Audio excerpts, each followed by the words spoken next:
كيفاه يخلق لي ازمانه في اللوبيا والروز والعدس؟ هذه مقصوده والله العظيم، اقسم بالله يا اللي حكمته اني ندم على النهار اللي زاد فيه. انا نقول لك انا لله ود احمد. كنا في المؤخره نتاع افريقيا. لا امبوسي، ما يمكنش امبوسي. بس راني شاد حجره في ايدي، تخرج على الصف نعطيك. اقتصادنا هو الثالث في افريقيا. كاينه هذه فري. باش نوصل لها النتائج لازم نوسع المؤخره. وراني نتعاهد معاكم، متعاهدين باش نوسعها بالاقل 70%. اوه ماي جاد.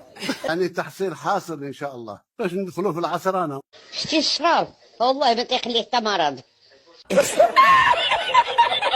فيما يخص الرئيس الفرنسي ما نجاوبوش. يا خرا شنو هذا؟